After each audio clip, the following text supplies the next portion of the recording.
In Elden Ring, the Golden Order governs all, and yet there are outer gods, powers kept outside the Order's control, powers which it has expelled or hasn't integrated into itself.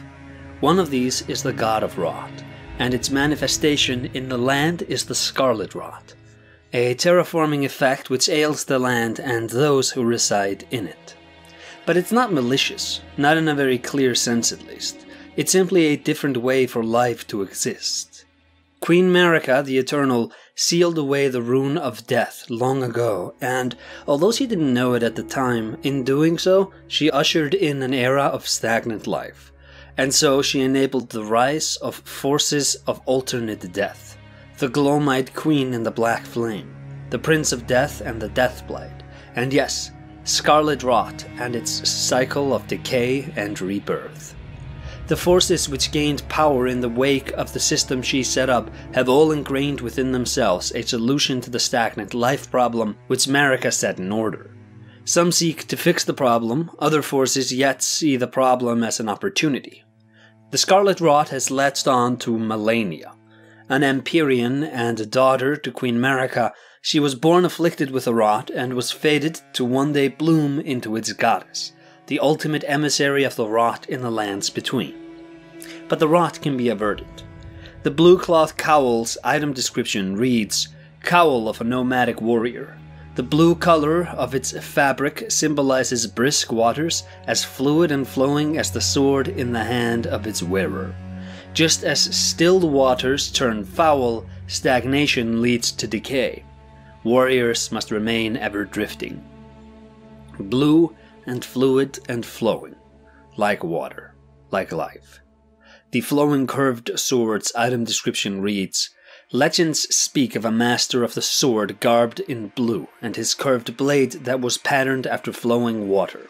Strong attack unleashes a series of strikes akin to a dance, offering a glimpse into the legend. A dance which channels the power of flowing waters. To fight off stagnation, seek flow." And that is precisely what Malenia did. She was instructed by the blind swordsman, as we learn in the description of the prosthetic wearer heirloom talisman. A talisman engraved with a scene from a heroic tale, raises dexterity. Though born into the accursed rot, when the young girl encountered her mentor and his flowing blade, she gained wings of unparalleled strength. Malenia learned to fight and became one of the greatest fighters in the land. She wields the Hand of Malenia, whose item description reads, "Blade built into Malenia's prosthetic arm. Through consecration, it is resistant to rot." Malenia's war prothesis symbolizes her victories. Some claim to have seen wings when the weapon was raised aloft, wings of fierce determination that have never known defeat. Consecration is the act of declaring something as holy, and the skill associated with this weapon is the waterfowl dance. A religious adherence to the way of flowing waters, named after the aquatic living birds, waterfowl. Malenia's life is a battle to seal away the rot within, just like her master did long ago. The Blue Dancer Charm Talisman's item description tells us that story, and it reads, "A cloth doll depicting a dancer garbed in blue, an ancient heirloom of some sort, raises attack power with lower equipment load.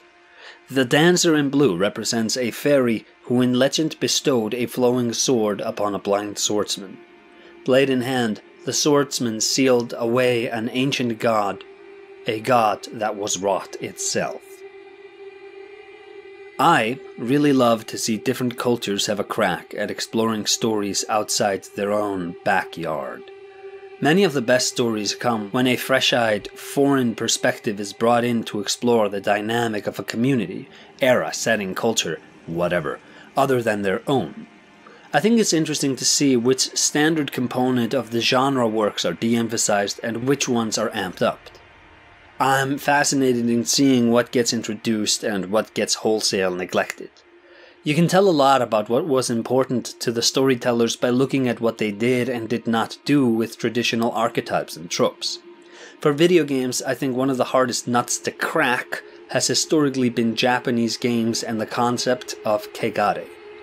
If you've played a Silent Hill, if you've played a Siren, if you've played any Japanese horror game, or even many non-horror games, this theme may have been working its way in the background to prop up the worlds, and if you didn't know it was there, you might not have ever picked up on it and its ramifications.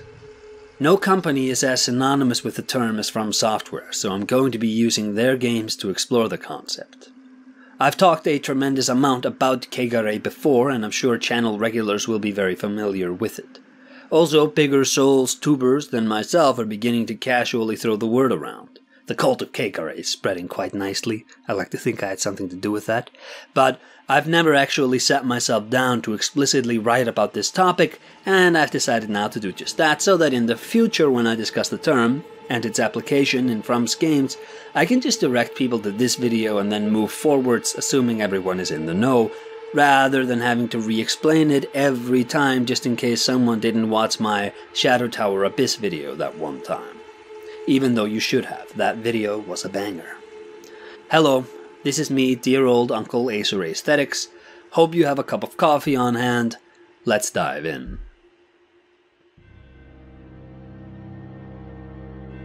Kegare is a Japanese term which doesn't have a perfect English translation. It's a Shinto idea, so the concept isn't one-to-one replicatable without grounding the audience a bit beforehand, but the best approximation of the term is impurity/corruption. And not either or, but both. It is a sort of corrupting defilement born from impurity, and it applies in both physical and spiritual contexts. In fact, one can lead to the other. It's important to understand that Kegare doesn't have moral considerations insofar as good people are clean, bad people get Kegare. Kegare itself is bad, and however good you might be, you can still attract the impurity, and if that happens, the good aspects of your being don't really do anything to counteract it. You can be the noblest, most heroic knight who adopts puppies, and it doesn't matter. When you touch the impurity, it touches you back. It clings to you, and through you, it begins to spread. There are many sources of Kegare, but the connecting thread is the breaching of purifying boundaries. Blood and feces, for example. If you touch either, you become impure, but at any point in your life, you almost certainly have both within you. But that's their proper place. Once the boundary is breached, however, once blood or feces are smeared on walls, they become impure. And it doesn't matter how natural the breaching might be. If you defecate, you need to clean that. If a woman bleeds menstrual blood, she needs to clean that. Or, even if the blood comes from childbirth, that's still impure. The child breached the boundary from womb to the world outside. The concept of Kegare is very rooted in the assumption that life ought to be orderly and that things have their proper place. You wouldn't go singing in the streets, but once you enter the karaoke bar, you can go wild. Another common source of Kegare is death. And anything really associated with death, so disease, murder, weapons, etc.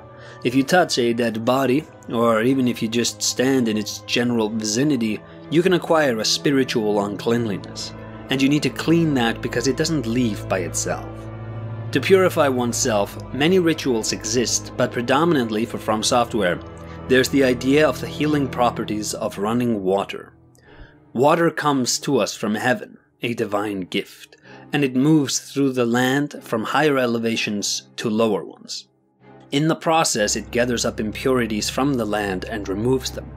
You can stand in the flowing river and have the impurities picked away. In Elden Ring, deep beneath the lands between, the Siofra River runs, and its flow is the source of the blind swordsman's power. There's a great thread on Reddit by user NamelessSinger which talks about this, and the user makes the excellent observation that Siofra is actually pronounced Siofra, and it's an old Irish word for fairy. This fairy is the kami of Siofra River. The two are connected, and it might be from the flowing waters where the swordsman gained his power and learned how to fight back against the stagnation and rot. Under the lands between, the river runs through the underground world, and it assumably picks up and removes the impurities in its way. But the process is not endless. All rivers eventually end. Flowing waters are purifying, but still waters are a seedbed of impurities. The filth which the flowing water carries from the land is not destroyed, it's just moved. And once the river runs still, the impurity ends up there where it sinks and begins to stagnate and rot. Still waters are where parasites hatch their larvae, because they will be safe from the stream. It's where leeches are found and where rot gathers around. You step into it only if you actually think there is something to be gained in spite of or from the impurities contained within. When you encounter Kegare, it's best to avoid it. It is a natural expression of the world and everybody will come into contact with it and create it from time to time, which is why you need to maybe periodically have a ritualistic cleansing. And if you meet someone who has it, someone unclean, maybe your best course of action is to take a step back so that you won't be wrapped up in the impurity which has seized them. Instead of seeking to understand, seek to stay in harmony with the purifying forces of the world. Keep yourself clean, pure. Don't go touching death or go inviting decay into your life. Visit your shrine from time to time. Offer up gifts to your kami or to the Buddha, because it's not just you. If you become unclean, you jeopardize your family and your friends and your community. You expose everyone around you to the impurity, and so your best course of action is to clean yourself or maybe step aside to protect those around you. Civic harmony and orderliness are harmed when impurities are allowed to seep in.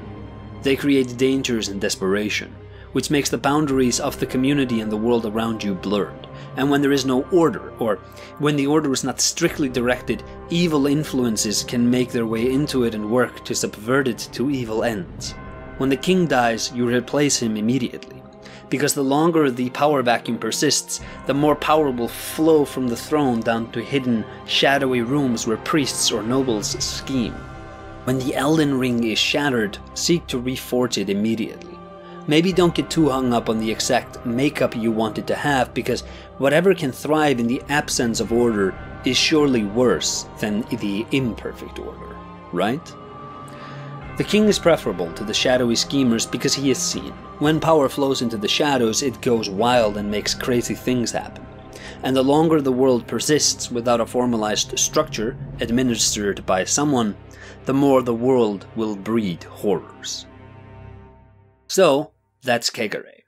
If you are only interested in knowing what the concept meant, you can turn off the video here and go do something productive with your time. Leave a like for my efforts, though. But, if you want to stick around as we dig deeper, grab yourself another cup of coffee, and let's do this. The two most prominent examples of Kegare in Demon Souls, in my opinion, is the Valley of Defilement and the Black and White World Tendency System. The Valley of Defilement is home to all the unwanted things of the world, like the elderly.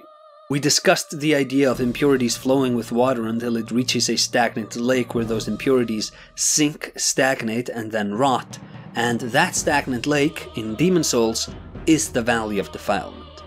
All impure things in this world find their way here. And from the impurities here, greater impurities still are born. I'm not 100% sure about this, but I think the concept behind the demons in Demon Souls is that when King Alant resurrected the Soul Arts, he shattered the boundary separating reality and dreams. And now, those things which only ever existed in myth have been manifested as demons. So the Shrine of Storms, for example, it was home to the Shadowmen and their religion. The burial ritual saw bodies offered to the adjudicator, who would judge whether or not they deserve a sky burial or not. In the former case, assumably the bird on his head would chirp. In the latter, he'd probably just eat them. Those chosen for the sky burial were then offered to the Storm King. Another instance of this idea of people's beliefs being made manifest through the blurring of the boundaries of dreams and reality can maybe be seen in Boletaria itself. There's a story of the first king of Boletaria, Old King Doran. And what do you know? He's inexplicably alive for us to meet and talk to. People's dreams and hopes and fears persist in the periphery of the world. The souls grant men clarity. Is it so crazy to think that that which the clarity is aimed at should have picked up a physical resonance from the soul clarity which birthed it? And what if the Old One is just this? Like the idea of evil from Berserk. The Old One might not be malicious, but rather might have been born from the desires of mankind in this universe. In that case, if mankind was peace-loving and kind, the Old One could be benign. But they're not. And so the Old One feeds on souls until he is put to slumber. The Valley of Defilement has two bosses, which are manifestations of the idea of Kegare. The Leechmonger, who is an amalgamation of leeches surrounding a demon's soul. And the Dirty Colossus, who is even more abstract in that it's just assorted impurities and filth surrounding a demon's soul. If these people believe in the concept of Kegare, would it be weird that that belief would manifest as demons? The great demon of this area is Maiden Astrea. She is a member of the church who ventured here to ail all those who suffer. But she can't heal those who live here. Not quite, at least. The soul grants the mind clarity, and she removes the soul of those who suffer in the valley to render them incapable of understanding their pain or anything else. She sits in a literal pool of impurities in the bottom of the valley itself and is defended by Garl Vinland.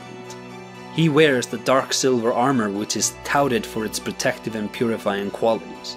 So it's quite a dark turn of events that these two would find themselves here, doing what they are doing. If we take the idea of demons being manifestations of people's beliefs as canon, then it's interesting to consider the world and character tendency systems. If you've ever found yourself having trouble making sense of them as morality systems, I think it's because only one was meant to be that, the other is an impurity tracker. Kegare comes to the good and evil alike. It's not sin. It's more like having a disease-spreading piece of bubblegum on your shoe. The world tendency system doesn't check morality, it just checks whether or not you've been spreading impurities and corruption, or whether you've been removing them. And then it gives you buffs and debuffs and special events or character encounters which map onto where your tendency stands. The reason it's interesting to consider these mechanics in the context of demons are manifestations of people's beliefs is because of the Northern Regalia. It is a composite sword made from Demon Brand and Soul Brand. The sword that makes you strong when you're closer to being a demon, and the sword that makes you strong when you're closer to being human. Its Japanese item description reads, "Old proof of the Boletaria kings." The image of this sword is Soul Brand as well as Demon Brand. Much of its origin isn't told, even in the Boletaria royal family legends, but it is regarded as having been left in the world due to malice, along with the old beast.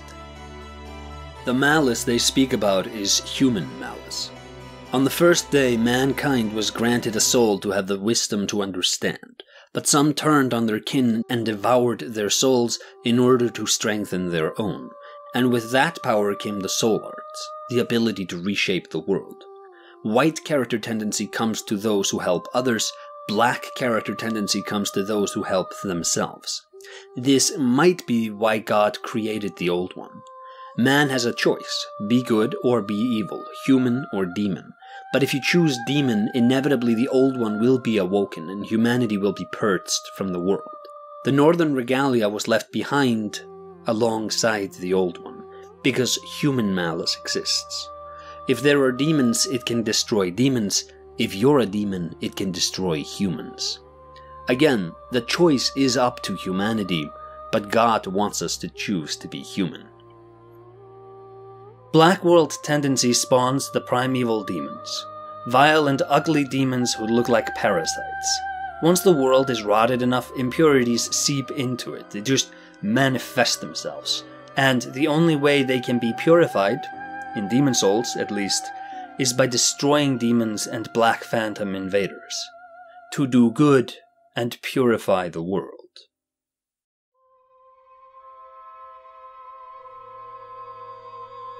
The gamification of purification in Dark Souls is not handled the same as in Demon Souls because Dark Souls doesn't have a tendency system. Instead, Kegare is shown in the lore, in context clues and environmental design, world layout, enemy design, and such. We don't really interact with the thing like we do in Demon's Souls, but the idea is still very central to the game. For example, did you know that the original idea behind Firelink's Shrine was that it was a water temple? It's true! You can still see some leftover clues about it in the pool of water before Frampt arrives. And if the main area in the game being Kegare coded isn't enough for you, check this out. I've made this observation in some older videos, but it warrants going over here as well. Think about my water comes to us as rain from the heavens analogy. It seeps into the earth and moves through the land. It carries impurities with it along until the water runs still and turns stagnant and foul, where the impurities stack and stagnate and rot, and become seedbeds for more impurities.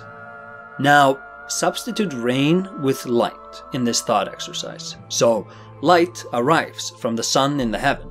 The sun god, Gwyn, has a golden glowing city which rests above the world of men. Beneath that is Undeadburg and the other human settlements.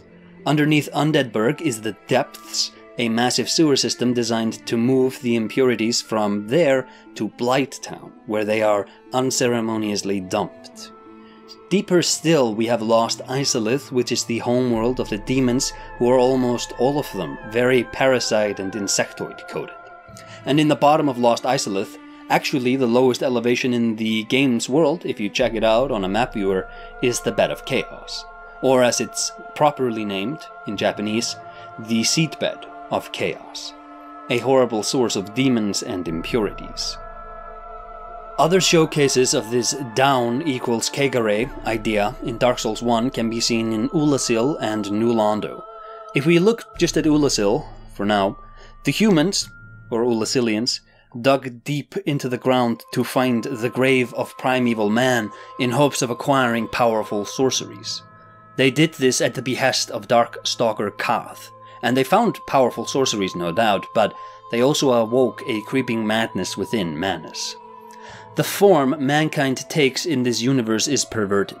These people have been twisted by Gwyn's perverting of the natural law, and because humanity's true form is suppressed, it seeks to come out, and when it does so with a writhing dark vengeance. Eudix Gundyr, Manus, this is what humans look like when their humanity finally flows over, and like with a rubber band analogy Miyazaki used to describe the transformations in Bloodborne, the more you suppress it, the more you stretch the rubber band, the more violent the transformation becomes when it hits. Or, the more the rubber band loses its elasticity. Deep within Ulasil, Manus awaits anyone who's brave enough to face him. In Artorias, we see a brave knight who ventures into the dark but is overcome by it and destroyed. In the end, it is us who must go down there and put Manus down to stop the spread of the abyss. We talked about Firelink's Shrine having originally intended to be a water temple area, but another instance of water and Kegare being tied together in Dark Souls is seen in Aldrich. Dark Souls 3 concerns itself with the failed to become Lords of Cinder.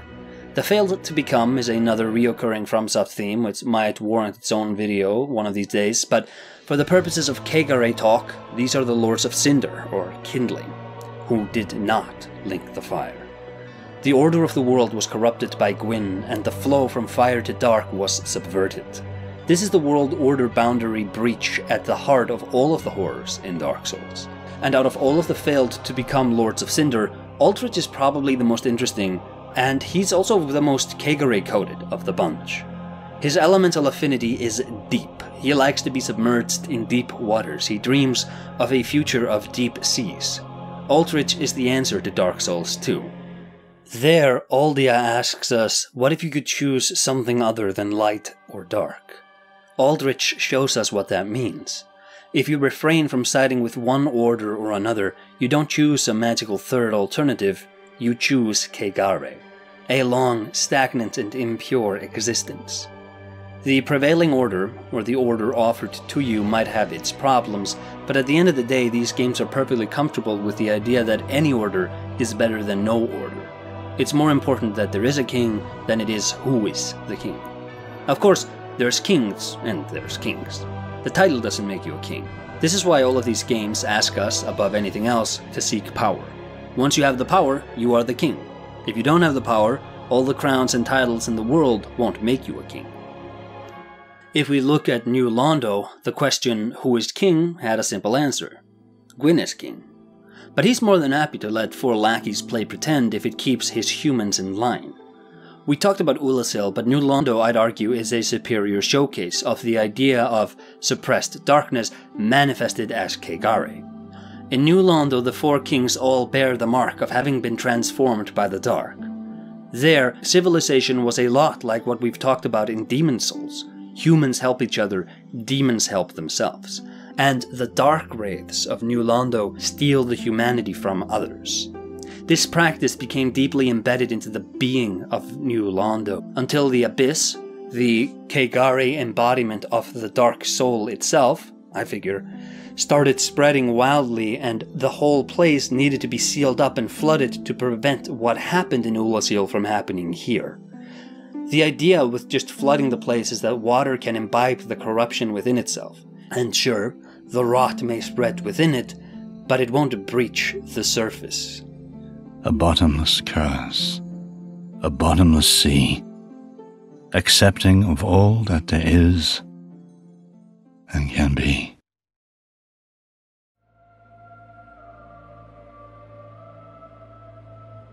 In Bloodborne, we see an elaboration on this idea that bodies of water can act as bulwarks to protect oneself from harmful influences.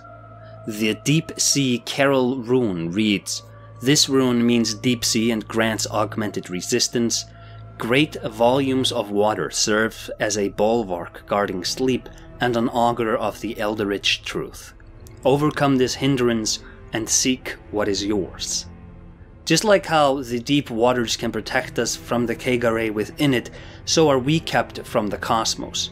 You can see it above you, but you can't touch it, not easily. But there are ways. The people of the Bloodborne universe find that they can directly commune with the Great Ones. Amazing transcendent creatures who've achieved celestial powers but have lost the ability to bear children. If you want to reach the heights they've reached, you must first elevate your thoughts to a higher plane. Then ingest the old blood. I won't talk much about insight and enlightenment in this video, but the old blood is very important to Kegare and the idea of breaching boundaries. When you ingest old blood, your actual physical form becomes malleable. For most who endure extended binges of the stuff, they eventually reach a sort of tipping point and beasthood takes over. I go back to the analogy of a stretched rubber band, which Miyazaki made that one time. The longer you stretch it, or in this time hold back the beasthood, the more deformed it will become when you let it go. This is why the biggest beasts in Bloodborne are all people affiliated with the Healing Church. Ludwig, Amelia, the cleric beasts, Lawrence, holy people can hold it back for longer. This is a transformative property of old blood which can turn a human into a great one. But you need to elevate your thoughts first. If you remain nothing more than a pitiful beastly human, the transformation will simply reflect that. Old blood was sold to the Yharnamites on its medical properties. And it can heal you, it can make you feel good, but it does so by breaching the boundary of your regular human existence. And as the case is for Kegare, this invites horrors. In the blood of the Yharnamites we can find vermin. Centipedes which are manifestations of mankind's impurity. FromSoft always loves to showcase Kegare with centipedes. In the blood of the Great Ones we can also find these, except there they are called phantasms. The game constantly nods to this conflict between beasthood and transcendence. See the Is versus Lauren dungeons, a Bergenworth in the Healing Church, Menses and the Choir, the Bloodshot Eye versus the Black Sky Eye, etc. The game posits that transformation is possible, but it will reveal the nature of whoever was transformed. The quest for transcendence is an example of another reoccurring thing in FromSoftware games, which is people who follow a doomed path. What dooms the transition here is the failure to elevate the mind, and the ruthless adherence to an orthodoxy imposed by a misguided institution which creates a cycle of torment for all. Again, future video topics on all those. Anyways, hunters become blood drunk after they gorge enough in the Festival of the Hunt. Infected beastly blood sprays everywhere and the stench is enough to titillate the senses. Drench yourself in it for long enough and you will tip over into a blood-drunken madness. But our hunter is blessed. We have the doll who removes the echoes of blood. In Japanese, these are the ishi of blood, or the blood will. She removes them from us and uses the malleable boundary of our being to transform them into strength. There's a purity to that, but make no mistake, leveling up here has us dancing very much on the periphery of what is and is not an act of wild impurity. In a city as far gone as Yharnam, this might be considered ritual cleansing, but even so, the connotation and the fact that we're weaponizing a short-term immunity from Kegare to grow stronger is a bit disturbing. Blood makes the body malleable, and I theorize that the Red Moon ritual has the same effect, except rather than the Kegare power of malleability and shifting boundaries being ingested, like with the blood, when the Red Moon hits, it's more like a form of light therapy. The same effect occurs, and so the physical boundary of Yharnam and its citizens becomes blurred, and citizens merge with the city itself. Their brains are being fried when the Red Moon drops, and I think there's something to be said for how the most vile, impure-looking enemy in the entire game is saved for this sequence. The One Reborn. A creature of depraved necromancy, possibly an attempt by the scholars of Mensis to artificially create their own Great One. A hideous mockery of their transcended brilliance, because once again, old blood just isn't enough. Aside from Mikolash, the Mensis scholars are, seemingly to a man, fried to death when the Red Moon drops, so they're shown to not have had the insight to survive the ordeal. And so all they leave in their wake is a hideous monstrosity sitting on the lowest elevation of Yharnam proper because yes, Bloodborne also makes the world layout follow the Kegare theme. On the bottom of the world we have the Chalice Dungeons.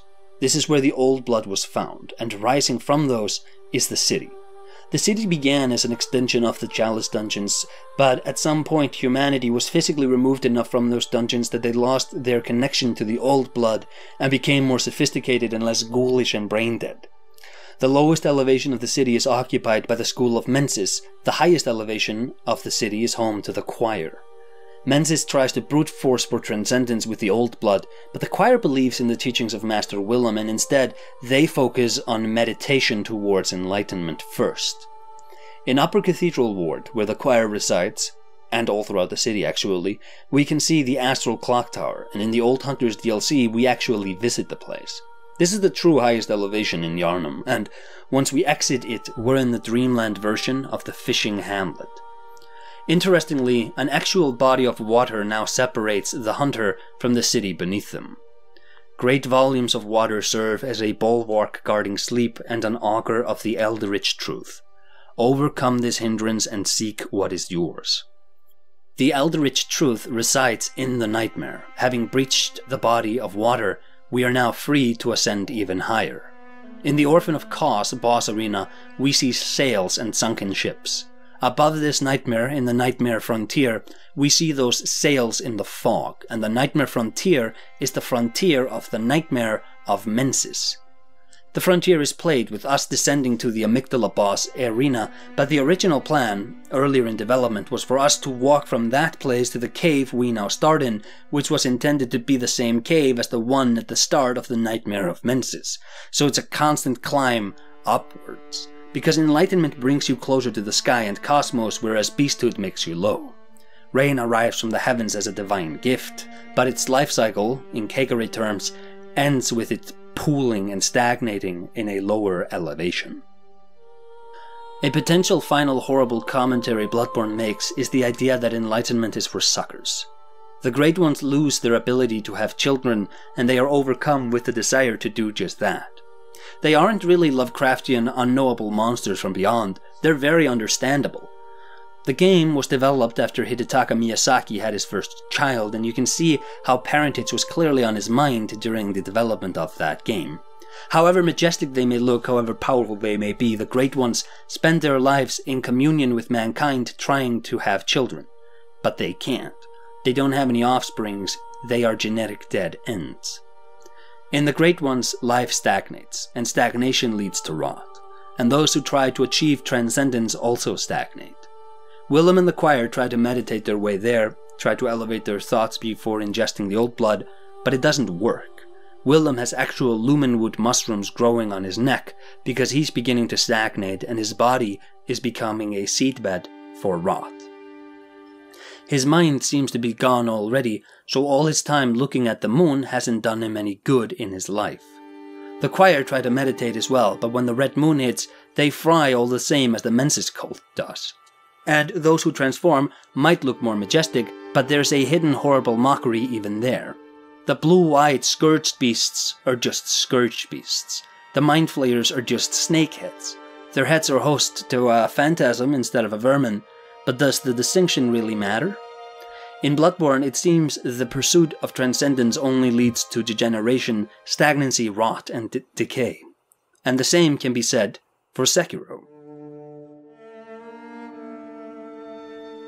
Sekiro's story is all about immortality and the horrors inflicted upon the land of Ashina by the pursuit of it. The enemies here want the immortality of the dragon, which Kuro, the heir to the dragon's heritage, bequeathed to us. The dragon's heritage comes from the divine Sakura dragon. So let's look at another world map, eh? The Sakura dragon rests on the highest elevation in the world and is literally in a cloud where rain comes from.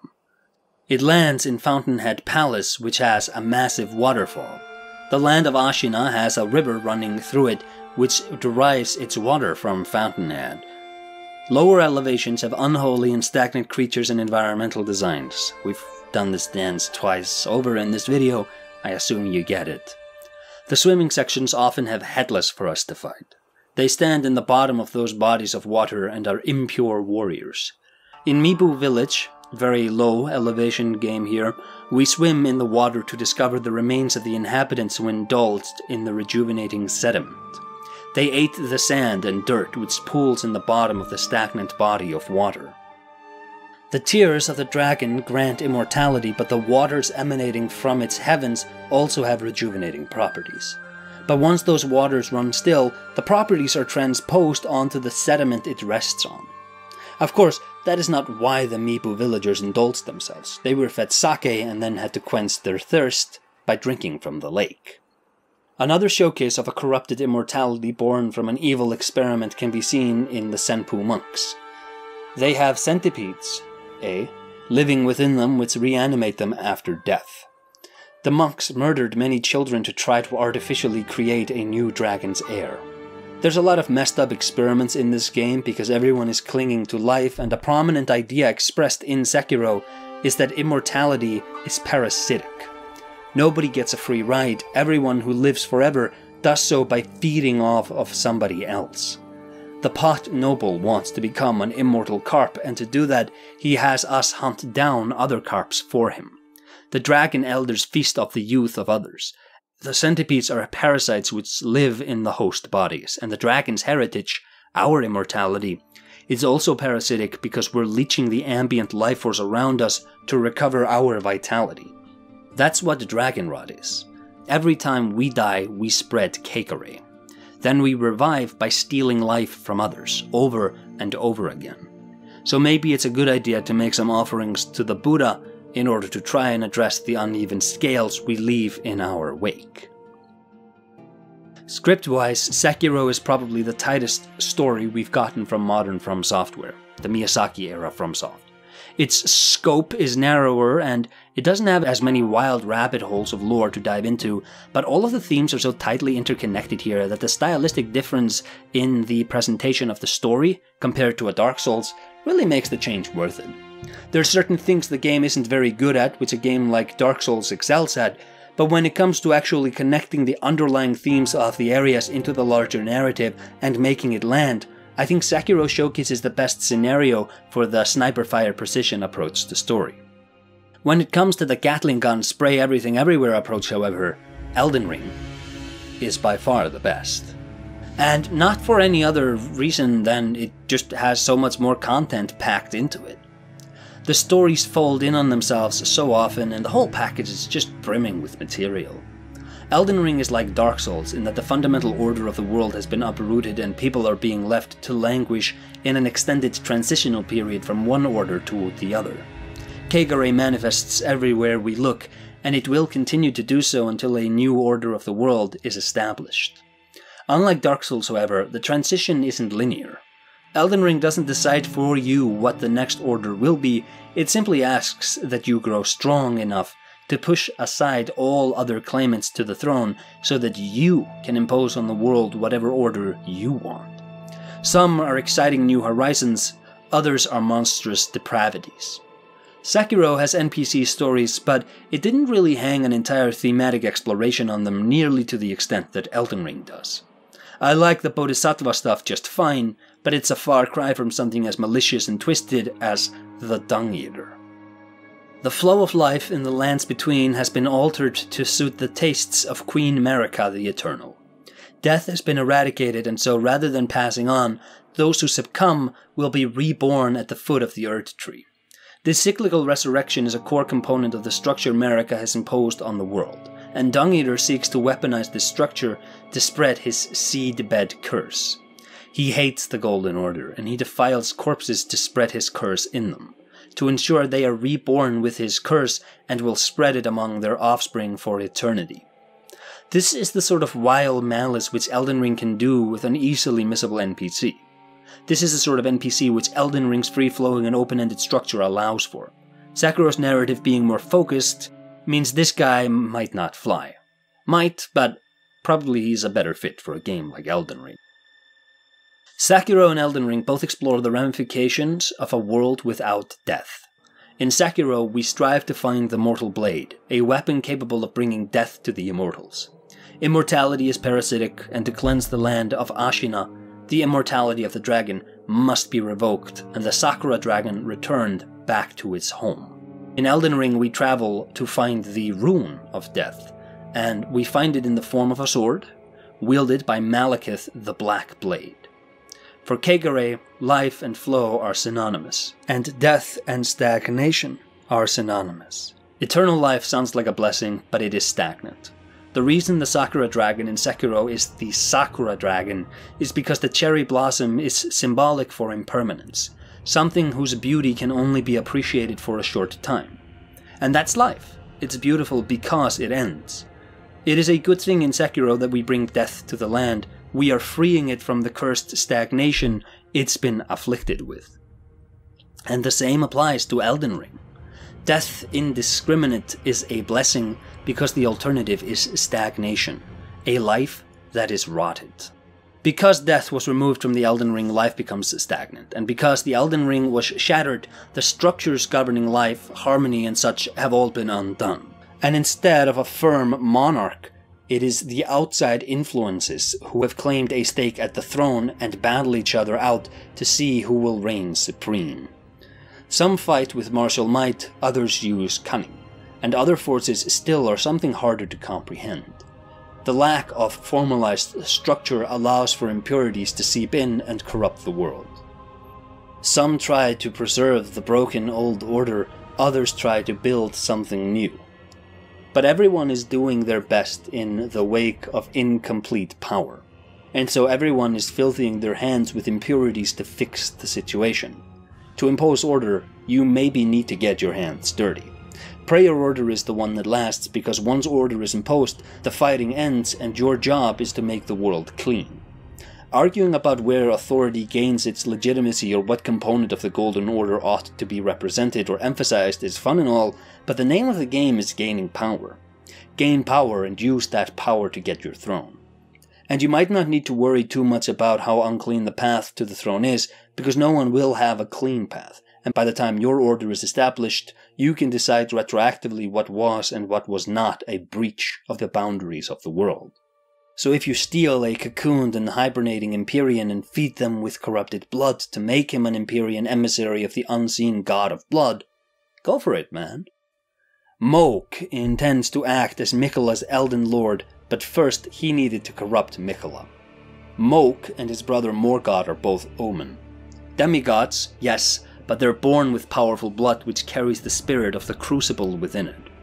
The crucible is a primal and chaotic fountain where all life comes from, unstructured and wild, and Omen are throwbacks to that primal source.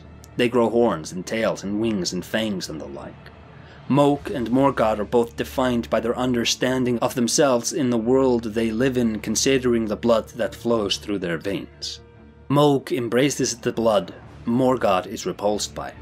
He goes mad when we injure him in the fight on the throne balcony and cover the area in his blood.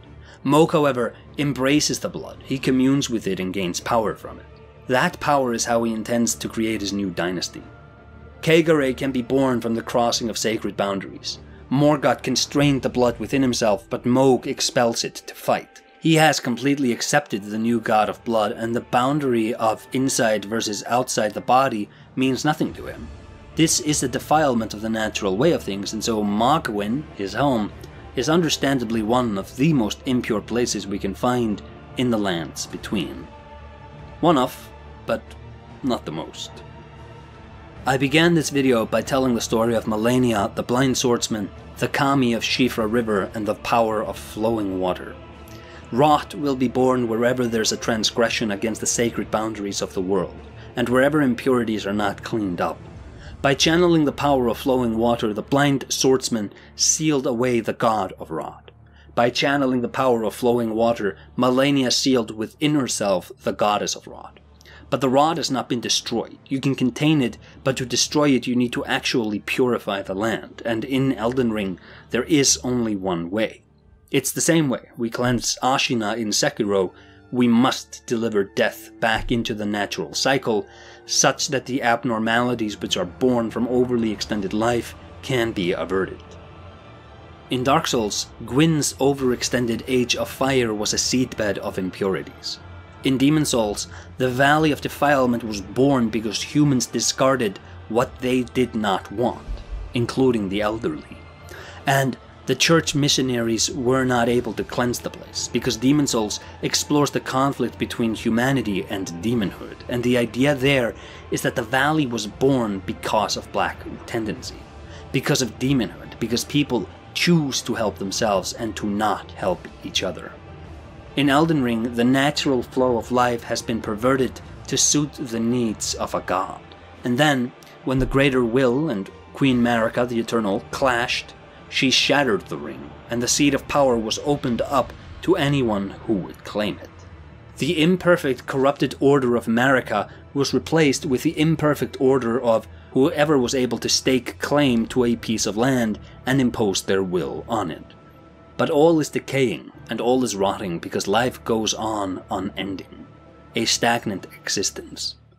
And so, to put an end to the scarlet rot, you must allow death indiscriminate to be brought to the land. Unseal the rune of death and reincorporate it into the Elden Ring. Allow for the cycle of life to conclude, do not impose the corruption any further. Or else, perhaps you can transcend the cycle of the world altogether. But that's a reoccurring theme of From Software for another video. As the Silent Hill 4 commentary notches forwards towards completion, I've decided to assemble the reoccurring themes of FromSoft series in order to have something quick I can make and release to keep the channel from dying while I put the commentary together. I've scripted out a few more of these videos, and if you like this one, I'd really appreciate it if you gave it a like, left a comment, and all those wonderful little interactions which the YouTube algorithm loves oh so much. But mostly, I'd love to see the cult of Kegare continue to grow, and if you ever find yourself in a FromSoft game, standing in a puddle of water or in a rotted lake, maybe think a bit harder about the narrative ramifications than Miyazaki loves Poison Swamp, LOL. I'm dutifully chipping away at assembling the next few themes of FromSoft videos, and if you want early access to those, or if you just want to support the channel, consider stopping by at patreon.com/medievalmegaman. Whenever I have a video ready early, I like to drop them there in order to give something back to you guys who supported me over the years. This video could not have been made possible without my creator friends. The SinclairLore show is where Sin and Sophie have spent the better part of many years compiling and analyzing the assorted phenomena in these games. Without them, I would not know half of what I've just discussed, and I implore you, dear viewer, to give them a look at. There's FromSoft translator Rockstar Lokey, who can be found at lokeysouls.com and on his YouTube channel. He's also released the definitive story breakdowns for both Demon Souls and Dark Souls in his Demonic Archive and the Abyssal Archive books, linked below. I also want to thank my friend SmoughTown, who's done more than anyone else to elucidate me on the story of Elden Ring. Jeff, if I got something wrong, it was your fault.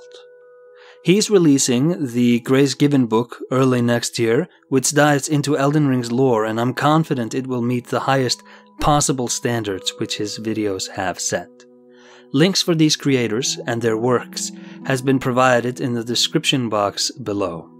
I've also left a link for the Reddit post by NamelessSinger, which discusses the Siofra River and the Blue Fairy. In the next reoccurring themes of From Software, we will be discussing the moon, purity, and enlightenment. I hope you stick around to check that out. Until next time, take care.